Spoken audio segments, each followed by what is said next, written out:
अभी तो जगाया तुझे, सिर्फ अभी नहीं जग रहे, कई बार जग रहे हैं लेकिन जगने की प्रयास ही नहीं कर रहे हैं।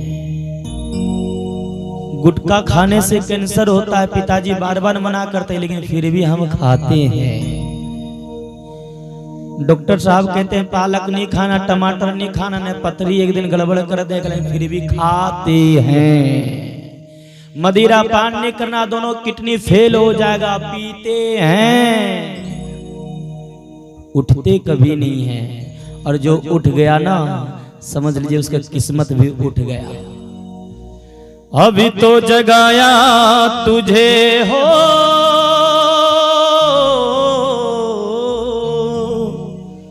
अभी तो जगाया तुझे फिर सो गया,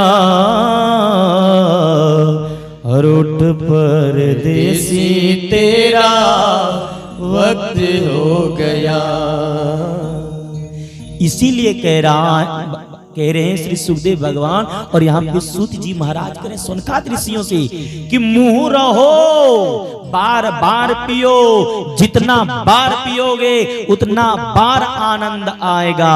और जिसने कह दिया कि महाराज हम वहां पिए, वहां पिए, वहां पिए, यहाँ पी रहे, अब कितना पिए, समझ लो कि उसने अभी तक पिया नहीं है और अभी तक श्रीमद् भागवत की महिमा को समझा नहीं है। रसिका भुवि भावुका, रसिक जनों को, भावुक जनों को इस श्रीमद् भागवत की कथा में बुलाए हैं। बार बार वो मटका वाले भैया कह रहे हैं कि भैया जलपान कर लो, जलपान कर लो, लेकिन थोड़ा देर में लग गया, लेकिन जो प्यासा रहेगा, जो प्यासा नहीं रहेगा, उसको बार बार कहेंगे कि जल पी लीजिए, चलता जाएगा चल, लेकिन उसके पीछे अगर आप पड़ जाएंगे तो वो घूमेगा, और घूमने के बाद कहेगा मटका में जल रखे हैं, बोला हाँ हाँ हाँ, तो ठीक है ना, बोला हाँ, बोला कुआं का पानी कि हैंडपंप का पानी, नहीं भैया कुआं का पानी, अच्छा मोटर से तो नहीं निकाला था, नहीं बाल्टी, नहीं भैया बाल्टी से निकाला, अच्छा अच्छा, खारा तो नहीं, बोला नहीं बिल्कुल मीठा है, अच्छा हाथ तो धोते क्यों नहीं अपना, नहीं भैया धोते हैं, मटका धोते हो कि नहीं, हाँ धोते हैं। उसको प्यास नहीं लगी है इसलिए इतना सवाल कर रहा है, और जो प्यासा रहेगा ना वो दौड़े दौड़े आएगा और हाथ ऐसे लगाएगा कि कहेगा पहले पानी दो, प्राण बचाओ, फिर बाद में जो होगी देखी जाएगी। मैं अपनी घटना एक बताता हूं। ट्रेन में मैं सफर कर रहा था, बहुत गर्मी पड़ रही थी, जो पानी का जो बोतल था वो उसमें समाप्त हो चुका था, इतनी प्यास लग चुकी थी, इतनी भयंकर प्यास लग चुकी थी, जिसमें हम पढ़ने जाते थे, वृंदावन आता था जाता था, आता जाता था, इतनी प्यास लग चुकी थी मुझे, जो लोगों से पानी मांगने लगे कि कोई भी पानी दे दो, कोई भी पानी दे दो, नहीं तो हम गड़बड़ हो जाएगा सब मामला। लेकिन सबको कहे कि मेरे पास पानी नहीं, मेरे पूरी बोगी में बता रहे हैं, और कोई ऐसा मतलब ट्रेन कहीं नहीं रुक रही थी जहां पे हम पानी ले सके। सत्य बताता हूं, एकदम घटना ये, बाथरूम में गया और पानी भयंकर गर्म, और उस बाथरूम का पानी पी करके अपने प्यास बुझाई। जो प्यासा रहता है वो कभी पूछता, सवाल नहीं करता है। इसीलिए तो इस भागवत जी में रसिक और भावुक लोगों को बुलाया, और जबरदस्ती अगर किसी को जो भावुक ही नहीं, रसिक ना हो, उनको अगर बुलाया जाए तो वो कहेंगे ठीक ही कथा हो रही है, चुटकुला पंडित जी नहीं बोल रहे हैं, जजमान ठीक कथा करवा रहे हैं, प्रसाद में मिश्री रख दिए हैं, रबड़ी नहीं रखे हैं, साउंड ठीक है लेकिन थोड़ा डीजे नहीं बज रहा है, ये ऐसा है वो ऐसा है, ये ऐसा है, क्योंकि वो भावुक नहीं, वो रसिक नहीं है। ये सुखदेव भगवान ने पहले ही काट के निकाल दिए कि नहीं, जो कथा के प्रेमी होंगे वो खींचे चले आएंगे, जो प्यासा रहेगा वो दौड़े चले आएगा, और पर्स में तो झड़ियां नहीं लगा देंगे, वो सीधा हाथ बढ़ाकर पानी पिएगा। रसिका भुवि भावुका हो, निगम कल्पतरोर गलितम फलम, शुक मुखादमृत द्रव संयुतम, भागवतम रसमालयम, मुहुरहो रसिका भुवि भावुका।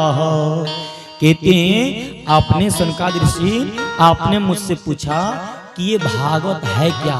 ये भागवत वेद रूपी कल्प वृक्ष रूपी जो है उसका श्रीमद् भागवत रूपी फल है।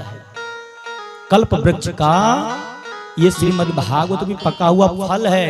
और इस फल को जिसने भी सेवन किया, जिसने भी पान किया, उसके जीवन में कल्याण ही कल्याण है। यहाँ भी कल्याण है और वहां पे भी कल्याण है।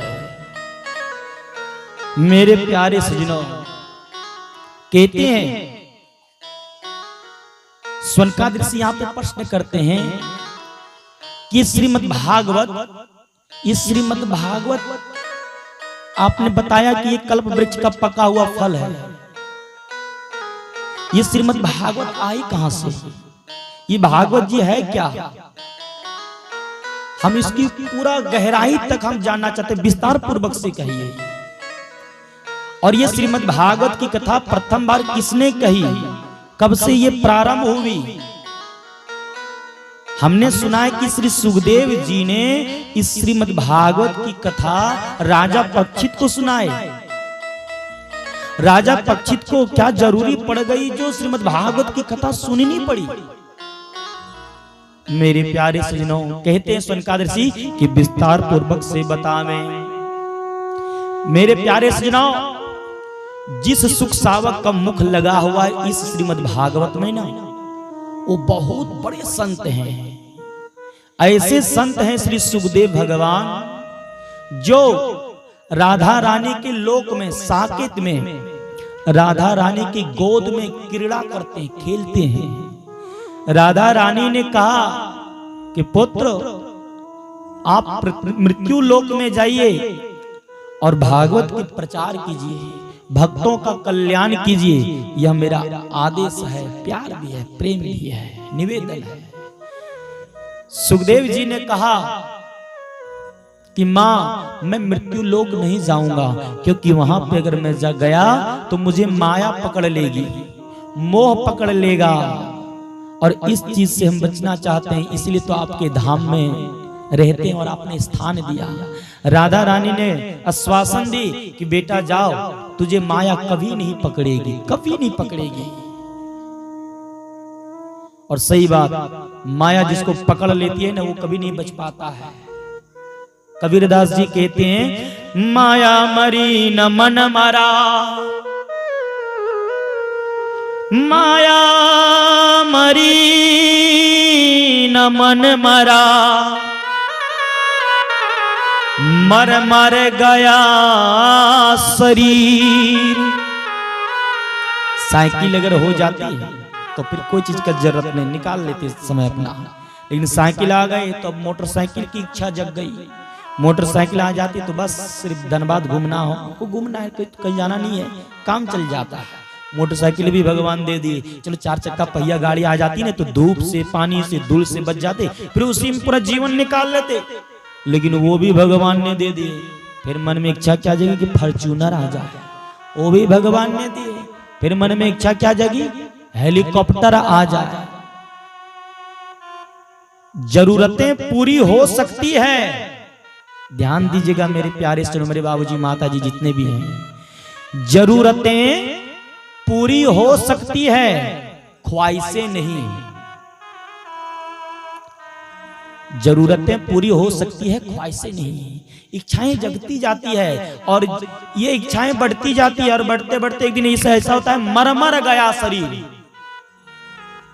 इतना हम इच्छा हमारे अंदर में जग जाती है, मोह माया दुनियादारी का, जो माया मरी न मन मारा, मर मर गया शरीर, और आशा तृष्णा ना मरी, और कह गए दास कबीर।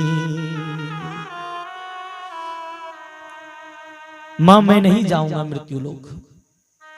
राधा रानी ने कहा, बेटा तुझे माया कभी नहीं पकड़ेगी, मैं आशीर्वाद देती हूं, जाओ। सुखदेव भगवान ने कहा, ठीक है। अब जो है वह जो सुखदेव भगवान जो है सुख सावक कैलाश पे आते हैं, और कैलाश पे बर्फीली हवाएं चलती है, एक तोता ने सुख सावक को जन्म दिए अंडे के रूप में।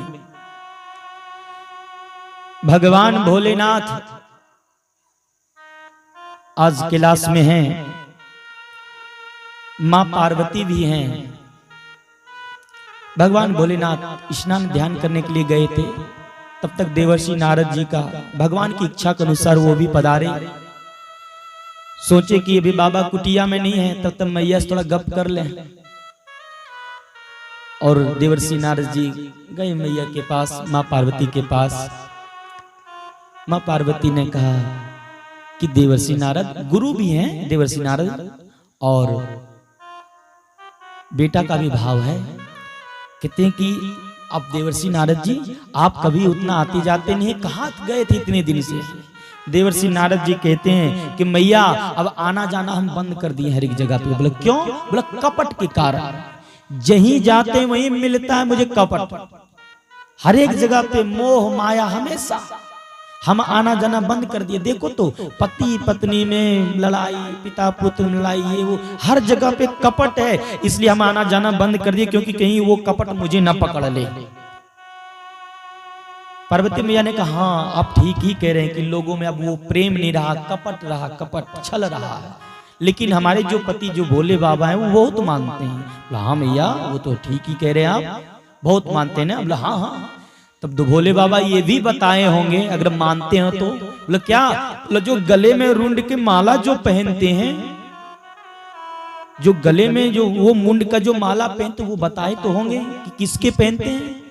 मैया पार्वती ने कही कि हमारे जो पति भोले बाबा में तो गुरु मंत्र भी बता दिए हैं, जो परमात्मा ने जो अविनाशी ने जो दर्शन उनको देते हैं स्वप्न में, वो भी बता देते हैं, सब कुछ बताए, लेकिन आज तक ये मुंड के माला के बारे में कभी नहीं बताए। कभी नहीं। बोलो नहीं तो खाक प्रेम करते हैं। नारद जी ने कहा बस इतने तो बोलना है मुझे, अब आगे नहीं बोलना है, इतने में तो बस चालू। कहते हैं कि नारद, जिसकी बात रद ना हो उसका नाम नारद। जहां पे शांति हो वहां पे देवर्षि नारद जी चाले तो क्रांति सेकंडों में करवा देंगे, और जहां पे एकदम क्रांति खूब हो वहां देवर्षि नारद जी अगर चाले तो तुरंत शांति हो जाएगी। और नारम ज्ञानम ददाति इति नारदः, जहां पे ज्ञान का भंडार हो, जिसके पास ज्ञान का भंडार हो वही तो नारद है। नारद जी ने बस थोड़ी सी माचिस की तिल्ली लगा दिए, चल दिए। अब मैया ने कहा कि इतना बड़ा धोखा, इतना बड़ा कपट। माँ ने बस पहले के जमाने में को भवन बनाए जाते थे, पत्नियां को कोई चीज की अगर मनानी होती है अगर पति को, तो वो रूठ के बैठ जाती थी। माँ पार्वती भी आज रूठ के बैठ गई। और देवर्षि नारद जब निकले तो भोले बाबा से मिलते हुए निकले और कहते गए कि बाबा मैया याद कर रही हैं। तब भोले बाबा ने कहा कि जहां आप जाओगे वहां तो याद ही होगा ना। अब याद होगा कि क्या होगा अब तो वहीं जाने के बाद ही पता चलेगा। भोले बाबा गए, माँ पार्वती पूरा रूठी हुई हैं। भोले बाबा ने कहा देवी क्या हुआ, क्या ये उदासी का कारण क्या है, बता तो क्या हुआ, क्या कारण है। मैया ने कहा कि आप मुझसे बात मत कीजिए, आप महाकपटी, बाहर से तो काले हैं ही, अंदर से भी काले हैं। भोले बाबा की सोचे मन में कि नारद भयंकर वाला झगड़ा लगा गया है लगता है। अगर एक बार बोलता कि काले हैं आप तो चलता, लेकिन कह दिया कि अंदर से भी काले हैं, इसका मतलब कोई बड़ा विस्फोटक दवाई दिया गया है इसमें यहाँ पे। भोले बाबा ने कहा कि देवी क्षमा करो, लेकिन ये उदासी का कारण बताओ, क्यों हम कपटी हैं, क्यों काले हैं। बोले ये कि आप कहते हैं कि हम तुमसे बहुत प्रेम करते, बहुत प्रेम करते। कहाँ प्रेम करते हैं? बोले कैसे नहीं प्रेम करते हैं। बोले कि ये बताइए आपने जो ये गले में जो मूंड का माला पहने हैं, आज तक बताइए कि ये माला किसका, ये खोपड़ी किसकी है। बोले देवी एक बात बताऊं, मैं कितना तुमसे प्रेम करता हूं, आज बताऊंगा ना तो तुम प्रसन्न हो जाएगी। बोले कैसे? बोले कि देवी जब जब आपने अवतार ली और जब जब लीला के माध्यम से दुष्टों को संहार करके लीला चरित नाना प्रकार का करके जब जब आपने शरीर त्यागी, तब तक आपके याद में आपके मुंड को मैंने माला में गुथ के रखा कि जब जब आपकी याद आवे तब तब मैं आपको देखूं। इतना प्रेम मैं करता हूं। बोले बाबा बोले सोचे मन में कि आप तो प्रसन्न हो जाएंगे, लेकिन मैया और क्रोधित हो गई। बड़ी कपटीनी महाकपटी आप निकले। भोले बाबा ने कहा ये विपरीत क्यों हो जा रहा है भाई? बोले कैसे? बोले कि आपने कौन सी ऐसी दवाई पी ली है जो कभी मरते नहीं और हमको बार बार मरने के लिए भेज देते हैं, ये तो कपटी है आप। भोले बाबा बोले कि अच्छा देवी आपने कभी पूछा हमसे नहीं, और ऐसा कोई मौका मिला नहीं, हम तो हमारी समाधि तुरंत लग जाती है।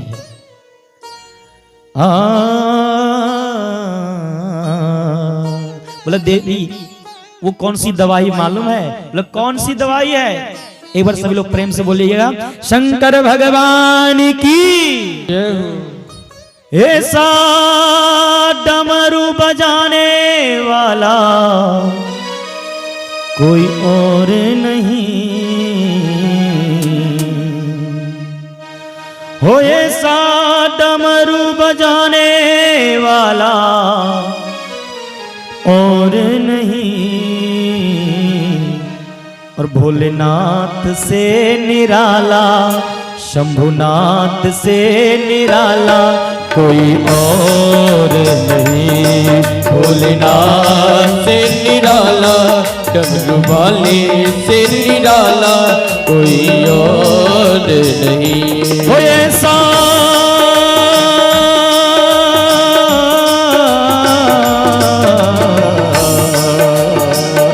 हो ऐसा डमरू बजाने वाला, हो ऐसा डमरू बजाने वाला और नहीं। भोलेनाथ से निराला, डमरू वाले से निराला कोई और नहीं। भोलेनाथ से निराला, शंभुनाथ से निराला कोई और नहीं।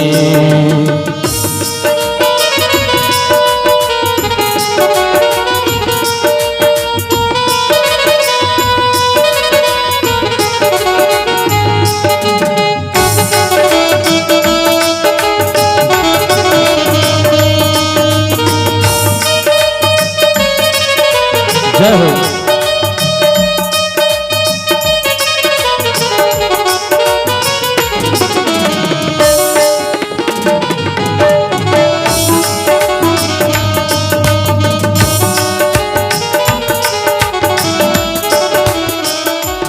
ऐसी बिगड़ी बनाने वाला, हो ऐसी बिगड़ी बनाने वाला और नहीं। भोलेनाथ से निराला, शंभुनाथ से निराला कोई और नहीं। भोलेनाथ से निराला, शंभुनाथ से निराला कोई और नहीं।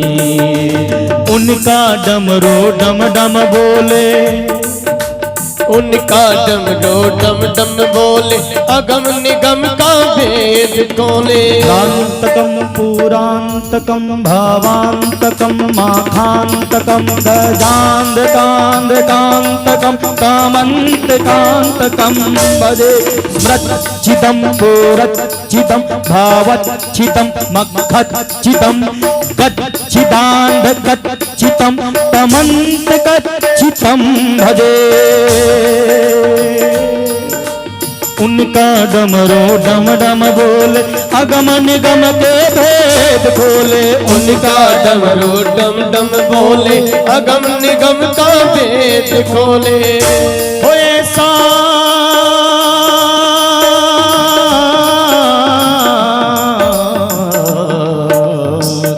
हो ऐसा भक्तों का रखवाला कोई और नहीं। ऐसा भक्तों का रखवाला कोई और नहीं। भोलेनाथ से निराला, शंभुनाथ से निराला कोई और नहीं। भोलेनाथ से निराला, गोरखनाथ से निराला कोई और नहीं। बोले शंकर भगवान की।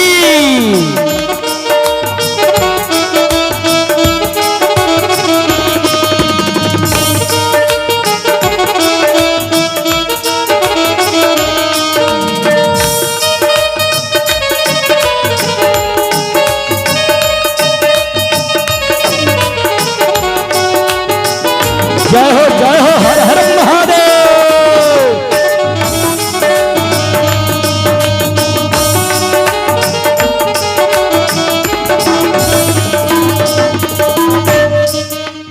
काया जब जब करवट बदले, काया जब जब करवट बदले, पाप चमकते अगले पिछले, पाप चमकते अगले पिछले। काया करवट जब जब बदले, पाप चमकते अगले पिछले, पाप चमकते अगले पिछले, पाप चमकते अगले पिछले। हो ऐसा जोत जगाने वाला और नहीं, ऐसा जोत जगाने वाला और नहीं। भोलेनाथ से निराला, शंभुनाथ से निराला कोई और नहीं। भोलेनाथ से निराला, शंभुनाथ से निराला कोई और नहीं। एक बार दोनों हाथ उठा लेंगे भगवान भोलेनाथ के लिए। बेटे हैं सत्संग में तो इतना तो करना ही पड़ेगा। हो ऐसा डमरू बजाने वाला, हो ऐसा डमरू बजाने वाला और नहीं। भोलेनाथ से निराला, शंभुनाथ से निराला कोई और नहीं। भोलेनाथ से निराला, शंभुनाथ से निराला कोई और नहीं। कर्पूर गौरम करुणावतार, संसार सारम भुजगेन्द्रहार, सदा वसंतम हृदयारविंद, भवम भवानी सहितं नमामि। भोलेनाथ से निराला, डमरू वाले से निराला कोई और नहीं, कोई और नहीं, कोई और नहीं।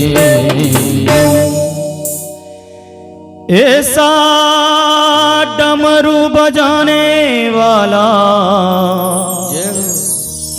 हो, ऐसा डमरू बजाने वाला और नहीं। इसी डमरू से व्याकरण का सूत्र निकला है कौमुदी का। आई उड़ रिल रिक ए ओंग ए वच हयावर लण यम गणनम जबय गणदस जब कर चलो खप चट चटताओ। ये जो निकला जो 14 सूत्र जो है ये भगवान के डमरू से ही निकला है। इसलिए तो कहते हैं ऐसा डमरू बजाने वाला कोई और नहीं। और भोलेनाथ से निराला, शंभुनाथ से निराला कोई और नहीं। भोले शंकर भगवान की जय हो। भगवान भोलेनाथ ने कहा कि देवी वो दवाई कौन सी मालूम है जिसको पीने बाद अमर हो जाता है? बोला वही बताइए। बोला वो दवाई जो है वह श्रीमद् भागवत की कथा है, अमर कथा। बोला तो सुनाइए। बोला कब? बोला अभी। बोला बिल्कुल प्रारंभ कर देते, लेकिन देवी एक बात मैं कह देता हूँ, कुछ शर्त है इसमें। बोले क्या? बोले मेरे पास कुछ दिक्कतें हैं। बोले क्या? बोले हम कथा जब सुनाना प्रारंभ करते हैं ना तो सब आंख बंद करके सुनाते हैं, और आंख बंद करके जब मैं कथा सुनाऊंगा तो मुझे कैसे पता चलेगा कि सामने वाले जो श्रोता हैं वो सुन रहे हैं कि नहीं? इसलिए आपको एक काम करना पड़ेगा। बोला क्या? बोला बीच बीच में कहना पड़ेगा क्या? ओम ओम ओम। जब दादी कहानी सुनाती थी ना तो हम कहते थे हाँ हाँ, होकारी तो देना ही पड़ेगा। और वो किस प्रकार से ओम का उच्चारण करके, बोला ठीक है ये तो कर लेंगे कोई बात नहीं, अब सुनाना प्रारंभ कीजिए। भगवान भोलेनाथ प्रारंभ हो गए। सच्चिदानंद रूपाय विश्वोत्पत्त्यादि हेतवे अर्तापत्रय विनाशाय श्री कृष्णाय वयं नमः। सुनाने लगे। मैया पार्वती भी ओम ओम ओम, सुख सावक भी पीछे सुनने लगा। उस कथा की महिमा से अंडा से वो बाहर निकल गया और वो भी कथा ध्यान पूर्वक से सुनने लगा।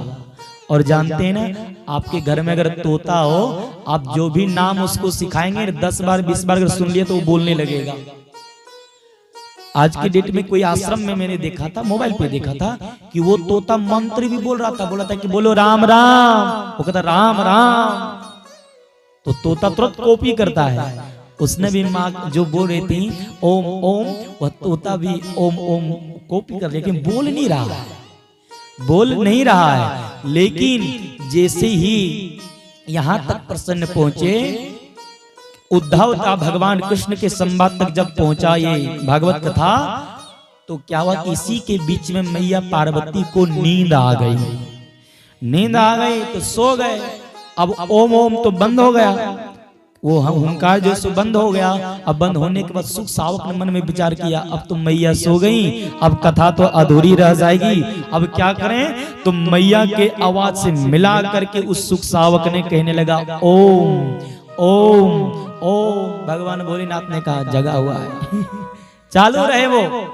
और जब कथा पूरी हो गई, पूर्ण रूपेण भागवत कथा सुदामा चरित्र पूरी हो गई, तो भगवान भोलेनाथ कहते बोले वृंदावन बिहारी लाल की जय हो। तब मैया पार्वती जगती हैं। कहते अच्छा हाँ प्रभु, फिर भगवान ने उद्धव जी से क्या कहे। भगवान भोलेनाथ ने कहे कि उद्धव जी से क्या कहे, कथा पूरी हो गई, आप इधर ही लटके हुए। नहीं आप बताइए क्या कहा।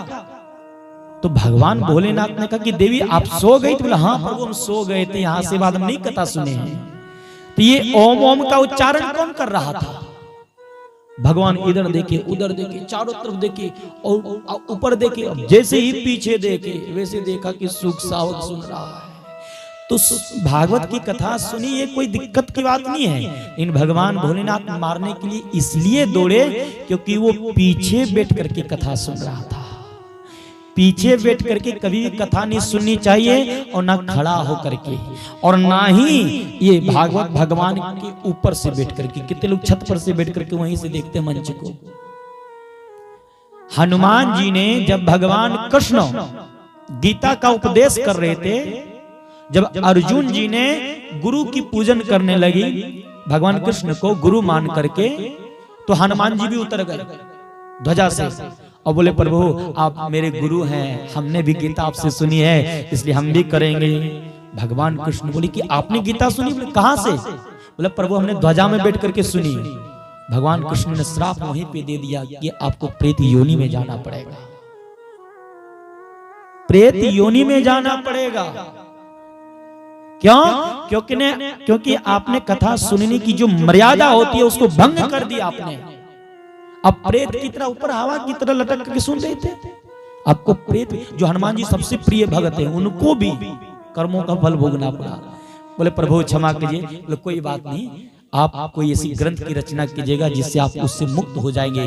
फिर हनुमान जी ने हनुमान नाटक ग्रंथ को रचना की, शिला पे पत्थर पे। और वो जो रामायण था, हनुमान नाटक ग्रंथ जो था, वो इतना भयंकर एकदम उस समय एकदम बिल्कुल विस्तार लिए प्रचार प्रसार हुआ, जो उसके सामने ये वाल्मीकि जी की रामायण फीकी पड़ने लगी।